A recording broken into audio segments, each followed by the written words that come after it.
Hi, y'all. I'm Joanny Ortega, the author of The Ordinary Bruja, and here I am sharing with you this pre publication teaser of Chapter 2 for my book, The Ordinary Bruja, that comes out November 1st, 2025. It's right around the corner. I hope you enjoy it. Chapter 2.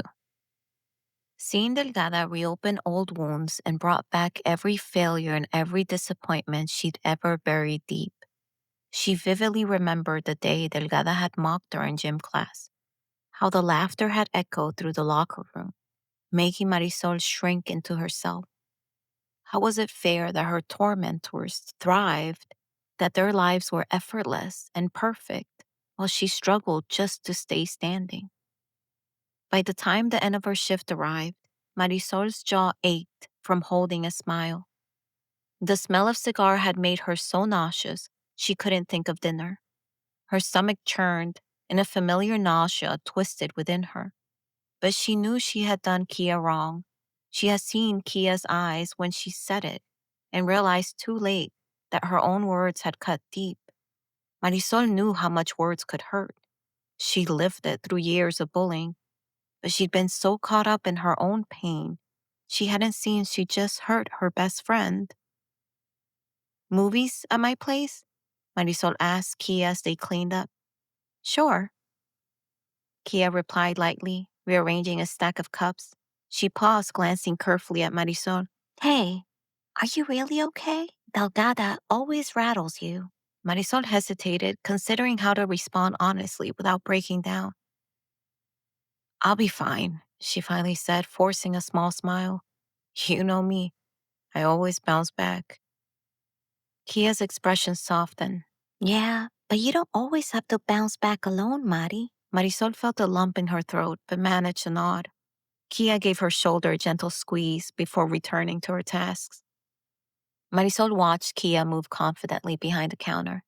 Kia was thriving. She was about to become a manager. She hadn't let her past define her. And Marisol?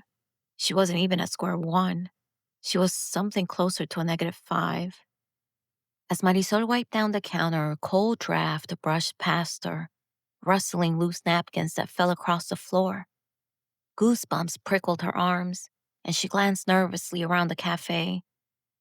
The door was not open, but the air felt thicker, heavier.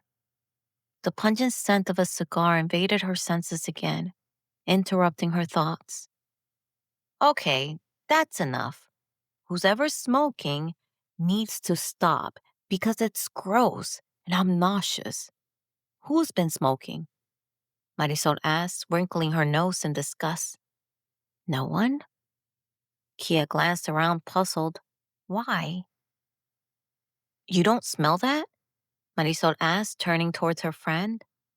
Kia stepped closer, sniffing the air dramatically around Marisol. Careful, I ran out of the house without deodorant today. Marisol joked weakly. Kia rolled her eyes playfully. Oh, stop. You always smell good. But seriously, I don't smell anything. Marisol's unease deepened. Maybe my nose is just sensitive, she murmured, the chill down her spine intensifying. Maybe? Kia shrugged, already moving away to finish her closing duties. By the time Marisol was out the door, it was nearly 8, and fatigue pressed down on her, heavy like the lingering scent of espresso. She stepped outside and headed toward the employee parking lot behind the cafe. A winter full moon hovered above, casting elongated skeletal shadows across the pavement. The air smelled faintly of chimney smoke and oversalted sidewalks, the kind of small-town winter scents that blanketed everything in stillness.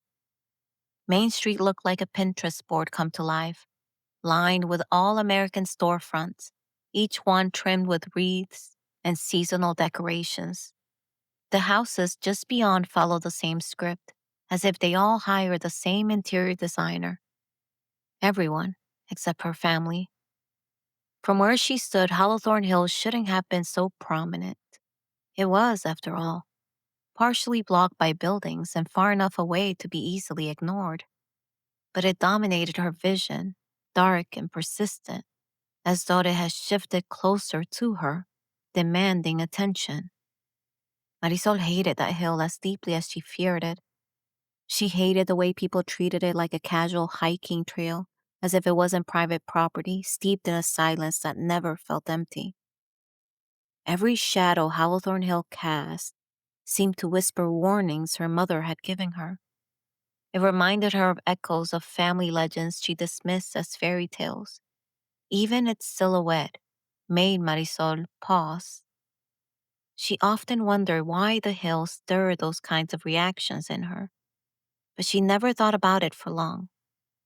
Not until now. Lately, escaping the hill seemed impossible. It appeared in her dreams, in reflections, in quiet murmurs.